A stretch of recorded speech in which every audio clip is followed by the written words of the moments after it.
amigas, tudo bem com vocês? Sejam bem-vindos hoje ao nosso 18º encontro. Hoje continuaremos falando ainda do primeiro mandamento. Amarás a Deus sobre todas as coisas e só a Ele prestarás culto. Como em todos os encontros, convido você a cantar conosco essa bela canção. Vamos lá?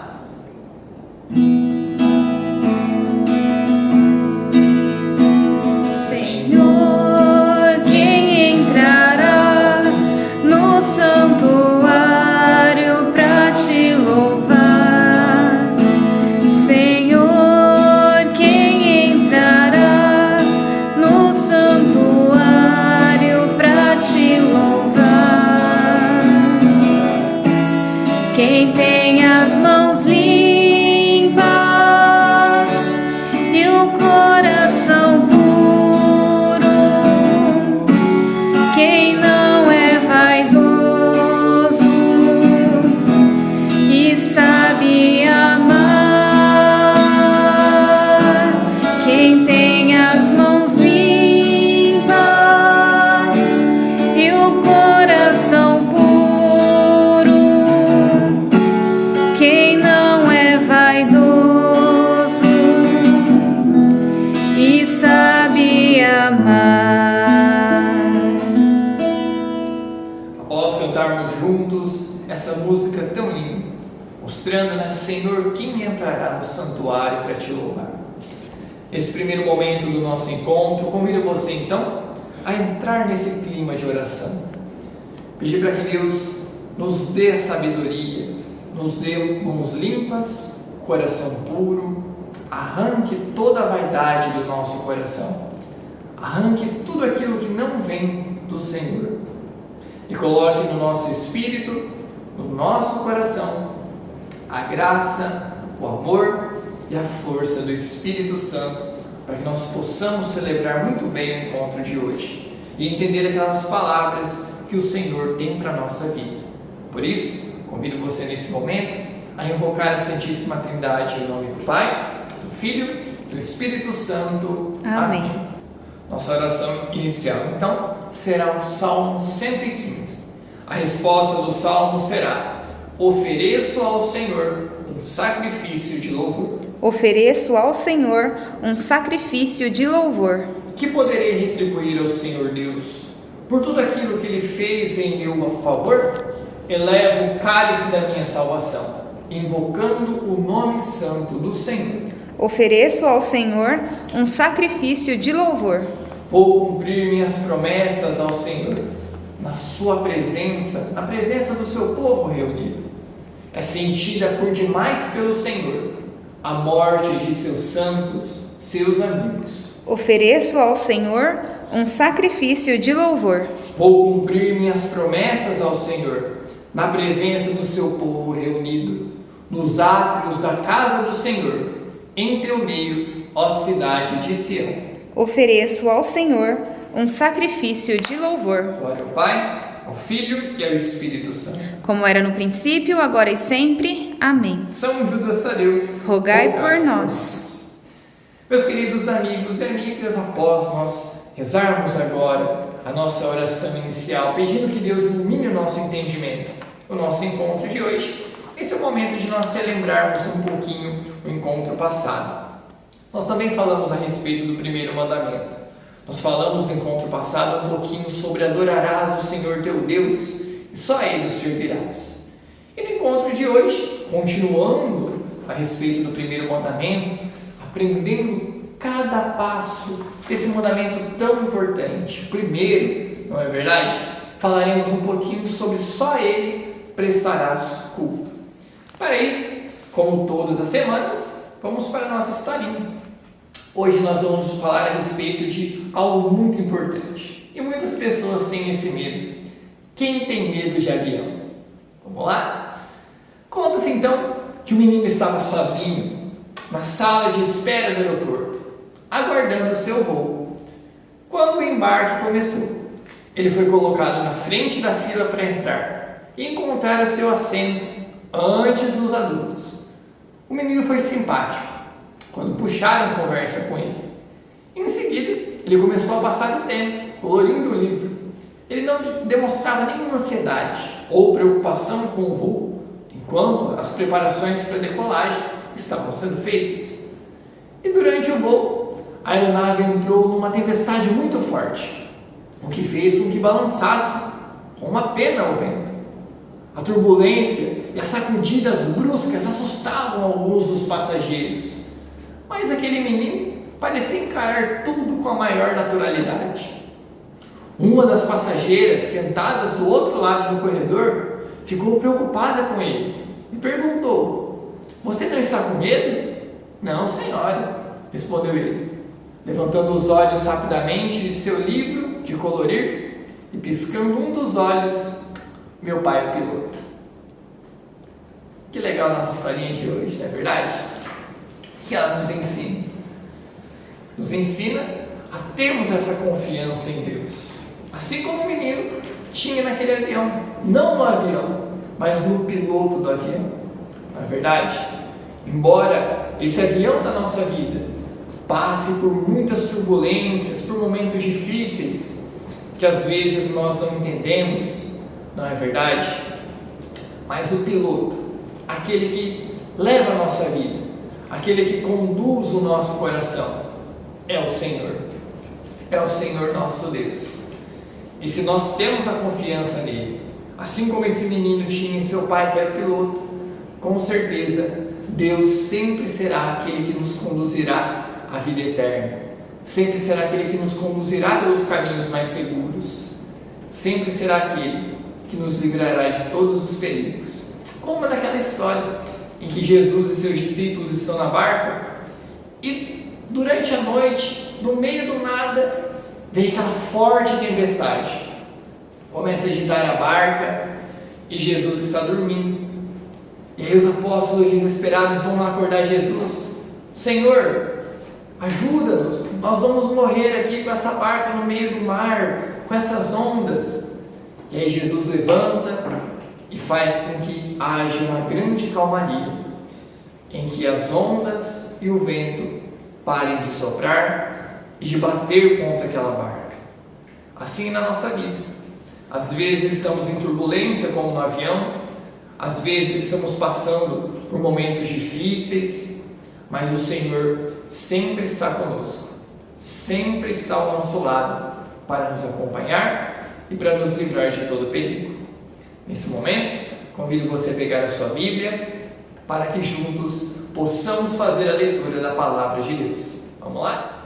Então, pessoal, nossa leitura de hoje ela está no livro de Isaías. Lembrando que o livro de Isaías está no Antigo Testamento.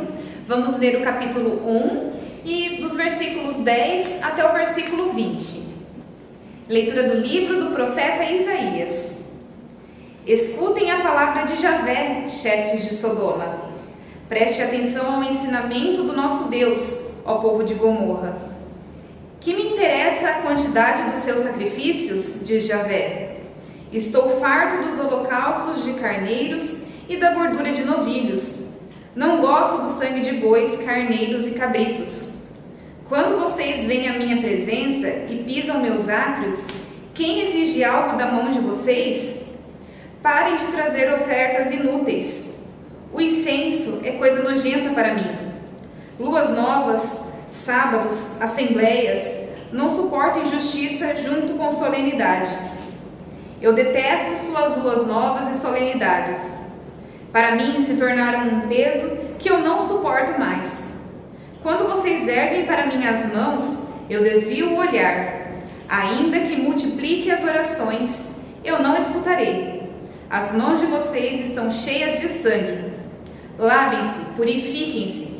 Tirem da minha vista as maldades que vocês praticam. Parem de fazer o mal. Aprendam a fazer o bem. Busquem o direito. Socorram o oprimido. Façam justiça ao órfão. Defendam a causa da viúva. Então venha e discutiremos, diz Javé. Ainda que seus pecados sejam vermelhos como púrpura, ficarão brancos como a neve. Ainda que sejam vermelhos como escarlate, ficarão como a lã. Se vocês estiverem dispostos a obedecer, comerão os frutos da terra.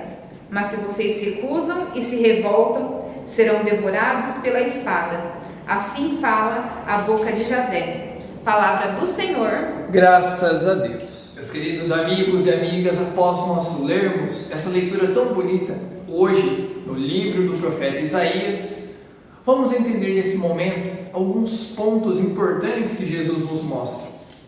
Primeiro, Deus nos fala a respeito dos cultos que eram feitos naquele tempo, não é verdade? E olha que interessante, lá no versículo 18, é falado assim pelo profeta Isaías: ainda que seus pecados sejam vermelhos como púrpura, ficarão brancos como a neve. Ainda que sejam vermelhos como escarlate, ficarão como a lã. Olha que interessante. Tudo isso está ligado com a fé, com a esperança e com a caridade. E nós falamos um pouquinho no encontro passado. Essas três, a fé, esperança e caridade, são virtudes chamadas de virtudes teologais. Ou seja, essas virtudes, elas nos levam à comunhão com Deus. Elas dão vida ao nosso agir cristão. Elas nos levam a dar a Deus o que é de Deus. E é isso que nos leva à religião, a nos ligarmos ou religarmos a Deus. Vamos ver então o que nos leva a prestar culto somente a Deus. Justamente o que nos ensina o primeiro mandamento. Primeiro, adoração. O que é adoração? Adoração é o primeiro ato da religião, adorar a Deus. Adorar a Deus é reconhecê-lo como Deus, como Criador, como Salvador, o Senhor e o dono de tudo que existe. O amor infinito, o amor misericordioso. É reconhecer com respeito e submissão absoluta que não somos nada sem Deus, que nós só estamos aqui, só existimos por causa dele e por ele. A adoração do Deus único liberta o ser humano de nos fecharmos em si mesmo, da escravidão do pecado e da idolatria desse mundo. E é por isso que nós rezamos com Maria: a minha alma engrandece o Senhor, o meu espírito se alegra em Deus meu Salvador, porque Deus olhou para a minha pequenez. Assim Nossa Senhora diz quando está na casa da sua prima Santa Isabel. Olha que bonito. O segundo ponto, muito importante, que nos faz ligar a Deus, que nos faz prestar culto também a Deus, é a oração. A oração que nós fazemos antes de começar o nosso encontro, no final do nosso encontro, quando nos levantamos, quando nós vamos dormir. A oração é onde se cumprem os atos de fé, esperança e caridade. É onde se cumprem essas virtudes teologais. A elevação do Espírito para Deus é a expressão da adoração que lhe rendemos, seja por uma prece de louvor, agradecendo por tudo que Deus nos deu, que é ação de graças, seja pela intercessão, quando nós rezamos por alguém, por alguma pessoa que está precisando das nossas orações, ou seja pela súplica, quando nós suplicamos a Deus por algo. A oração é a condição indispensável para poder obedecer aos mandamentos de Deus. É através da oração, a oração é como se fosse um telefone, onde nós podemos conversar com Deus, nós podemos ouvir a voz de Deus, Deus pode ouvir a voz do nosso coração. E é por isso que nós precisamos orar sempre, sem jamais desistir. Essa é a importância da oração. E o terceiro ponto muito importante, o sacrifício. Através do sacrifício, o sacrifício é toda aquela ação feita para se unir a Deus, em santa comunhão, e assim nós podermos ser felizes. É justo e bom oferecer a Deus sacrifícios em sinal de adoração e reconhecimento, de súplica e comunhão, porque para ser verdadeiro, nós precisamos oferecer esse sacrifício do nosso coração, do interior, e nosso coração tem que estar ligado ao amor com o próximo, ao amor com o nosso irmão, com nossas irmãs. Olha só, caso contrário, o sacrifício seria uma hipocrisia, não valeria, né? Seria uma farsa, a gente poderia colocar assim. O único sacrifício perfeito é o sacrifício que Cristo ofereceu aqui, ofereceu na cruz, em total entrega ao amor do Pai para a nossa salvação, para a minha, para a sua salvação. Portanto, os nossos sacrifícios, eles devem estar unidos ao sacrifício de Cristo, ao sacrifício da cruz do Senhor. Quando nós unimos ao sacrifício de Cristo, nós fazemos da nossa vida um sacrifício agradável a Deus. E assim, nós partimos para um outro ponto importante, que são das promessas e dos votos que nós podemos fazer também. Em várias circunstâncias da nossa vida, o cristão, cada um de nós, é convidado a fazer promessas a Deus, como no caso do batismo, na crisma, no matrimônio, na ordenação, para aqueles que têm a vocação de ser padre. Também, por devoção pessoal, o cristão pode prometer a Deus, este ou aquele ato de oração, esmola, peregrinação. Com certeza você conhece alguém que já fez alguma promessa. Muitas pessoas, por exemplo, acho que todos vocês conhecem a cidade de Aparecida do Norte. Lá na Aparecida do Norte tem uma salinha lá que se chama Sala das Promessas, onde várias pessoas que alcançaram graças fizeram promessas a Nossa Senhora. E lá eles deixam, por exemplo, se eu passar no vestibular, eu vou dar, por exemplo, uma vela para Nossa Senhora. E lá nessa Sala das Promessas tem várias coisas lá de pessoas que alcançaram graças. E assim, nós podemos também fazer promessas a Deus. No casamento, quando um homem e uma mulher vão se unir, eles fazem a promessa de amar um ao outro na saúde ou na doença, na alegria ou na tristeza, até que a morte os separe. Todas essas são promessas. Porque quem é fiel às promessas feitas a Deus, manifesta o seu respeito ao seu poder infinito, ao amor infinito do Senhor. E o voto também, além da promessa, é um ato de devoção, no qual o cristão, ele se consagra a Deus, ele lhe promete uma obra boa, né? A igreja, por exemplo, se alegra quando homens e mulheres procuram seguir mais de perto a Jesus, pelos votos de pobreza, os votos de castidade, de caridade, obediência, consagrando as suas vidas a Deus. Esses votos, por exemplo, geralmente são feitos por pessoas religiosas. As irmãs, né? Os monges fazem votos de pobreza, viver a vida inteira com humildade, né? Votos de castidade, de caridade, ajudando o próximo. São votos que também nós podemos fazer ao longo da nossa vida, sempre renunciando às riquezas e buscando as coisas que vêm de Deus. É importante lembrar aqui que algumas pessoas fizeram promessas e votos e não conseguiram cumprir, ficando por isso com a consciência pesada. E nesses casos, então, é preciso consultar um padre, o sacerdote, e aí o padre vai dispensar ou ajudar a modificar aquela promessa, aquele voto, né? Então, quando você fizer alguma promessa ou algum voto e por acaso você não conseguir cumprir aquela promessa, não conseguir cumprir aquele voto, se confesse a um padre, peça ajuda para ele, ao sacerdote, fala: padre, fiz essa promessa, não consegui cumprir e quero mudar ela. O padre vai te aconselhar, vai perdoar os seus pecados e vai te ajudar a mudar essa promessa ou esse voto. Então nós devemos cumprir sempre as promessas ao Senhor, a presença do seu povo reunido, como nos diz o Salmo, né? Um outro ponto muito importante é o nosso dever social de religião. Como assim, catequista? Nós devemos prestar culto a Deus. Isso é o nosso dever, não somente individual, mas é um dever social.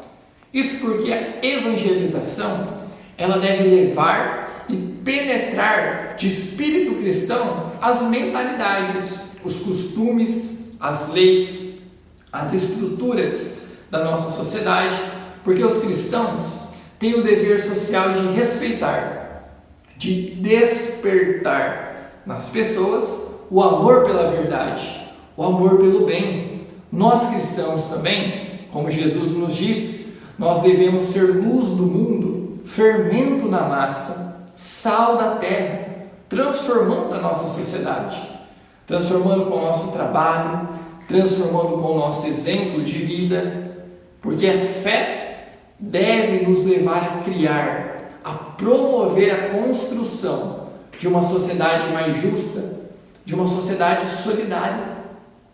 E além do dever social de religião, nós temos um direito à liberdade religiosa. Esse direito, ninguém pode ser obrigado a agir, nem impedido de agir contra a própria consciência, dentro dos limites, que nós temos, dos justos limites. Isso significa que ninguém deve sofrer nenhuma pressão externa de alguém, de algum poder político, em matéria religiosa. Ninguém pode nos obrigar a mudar de religião, entende? A seguir só aquela religião.